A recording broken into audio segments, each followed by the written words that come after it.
Getting started in wholesaling. What type of marketing source should you use?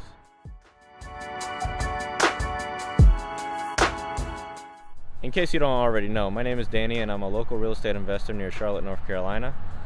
And in these videos, you're going to learn how I've learned how to wholesale, some successes and failures that I've had, and just some basic tips and tricks that'll help you get started in wholesaling and maybe avoid some of my own pitfalls that I've had. So in this video, we're specifically talking about marketing. Marketing is a wonderful tool, and marketing is in everybody's daily life. I mean, you can't turn on the TV, you can't look out the window, you can't drive down the street without seeing some type of marketing. Whether you see billboards or signs on the street, even commercials playing on your phone, probably watching either this YouTube video or many others. Marketing is all around us, but you can use it to your advantage. I mean, people are not going to know that you're actively buying houses if nobody knows. And the key to that success is marketing.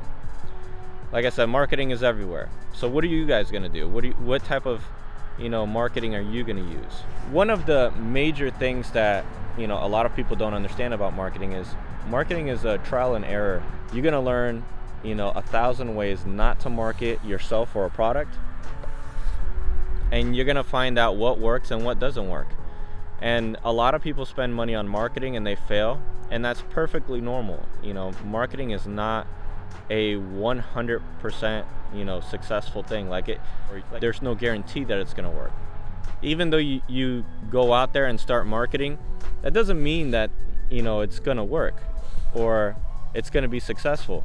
You have to constantly test and see which ways work, which are your better ways that work, and which way works for you, because everybody has their own way of marketing and everybody has their own likes and dislikes in marketing.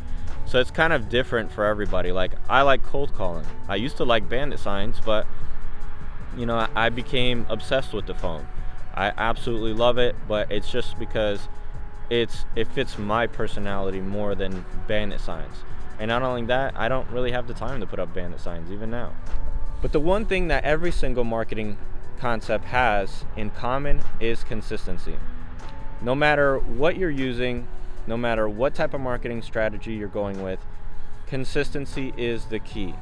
If you're not marketing every day, then you're not doing enough.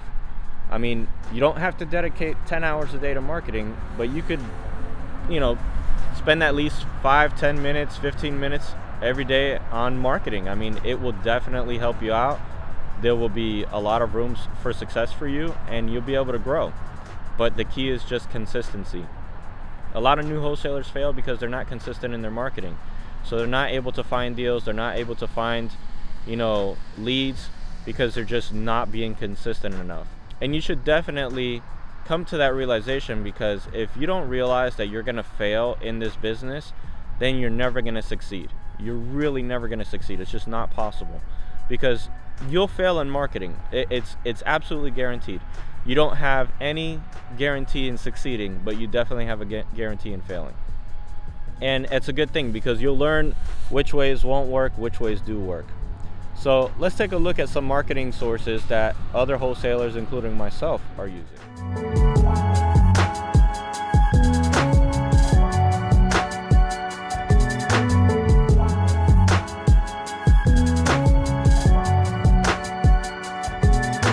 Now, one of the best marketing strategies, the one that I got started with, is using bandit signs.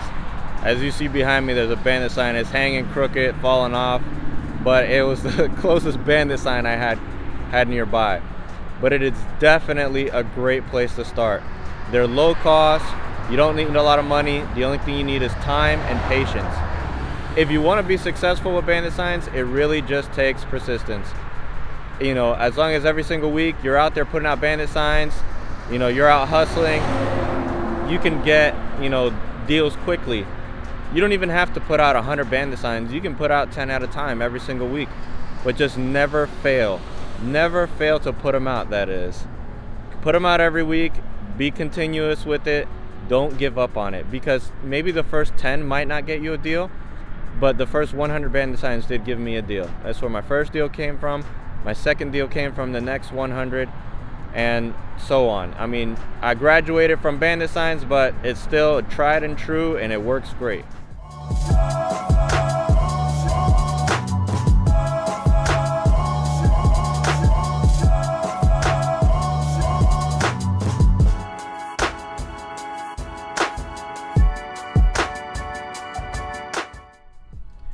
So cold calling is an amazing tool.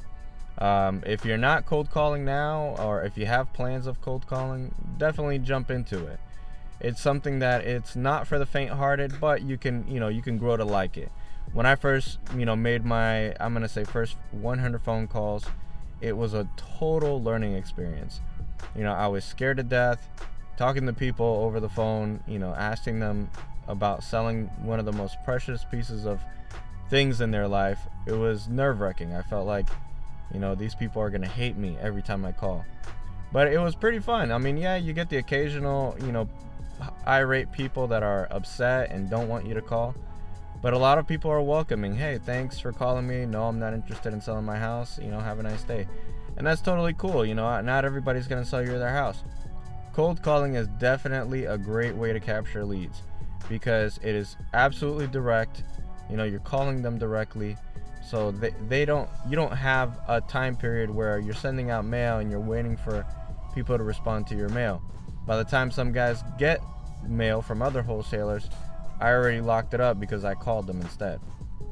But it doesn't come with their downfalls. Again, persistence is the biggest thing.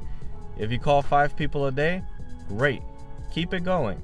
But don't call 5 people one day and then the next day call nobody, because you're absolutely assured to not get anything to come in. A lot of people think, first 10 phone calls, how do I convince these people to sell me their houses? But it doesn't work like that at all. It don't work like that. You're not convincing these people to sell it. You're convincing these people that you are a qualified buyer for their property. So the price shouldn't be the issue. It should be whether these people want to sell to you, because you can't convince somebody that's not interested in taking a lowball offer to take your offer. But that's another story. So back to cold calling. Cold calling is a great tool. If you're not cold calling, jump on it. If you're, not interested in cold calling, then don't cold call. That's cool.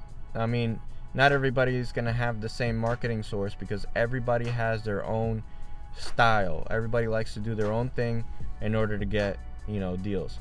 I had a guy that all he did was send mail and he refused to cold call, and that's totally fine. But if you're new and you want to get your feet wet, jump on the phone. There's nothing wrong with it. Now, one of the last marketing strategies that we'll talk about is sending mail. Sending mail is a great way to find leads. A lot of guys still use only mail or strictly mail. They don't send, they only send mail to, certain lists or certain people.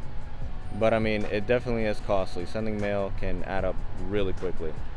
In the time period where I was sending mail, I was sending probably about 50 to 100 letters every single week. So at 400 letters a month at 55 cents a piece, it's about what, like 220 bucks roughly. But I mean, it's still a great way. I mean, I was using handwritten mail. You can use postcards, basically anything in reality to get somebody's attention. But mail, send some mail. I mean, you'll have to be very persistent, but after a couple of months of sending mail, you'll definitely get a couple deals under your belt, and it'll give you more money to send more mail, even though mailing is extremely expensive. So check out some mailing. If you don't have if you don't want to cold call, or you don't have the time to cold call, don't have the time to put out bandit signs, send out some mail. It's not the last or only other marketing strategy that you can use, but these would be the 3 basic things to do. So bandit signs, cold calling, and mail. So in the end, the best marketing source in reality is any source that you choose to be consistent in. Just a quick peek. This was the last property that we just closed on. It was a pain in the butt. It was about 3 months worth of work. We had to get rid of a tenant and a few other things, but other than that, it was pretty great deal. We got a decent amount of money from it, as well as we were able to help the seller get out from under this house. So take it easy, guys. Hope you enjoyed this.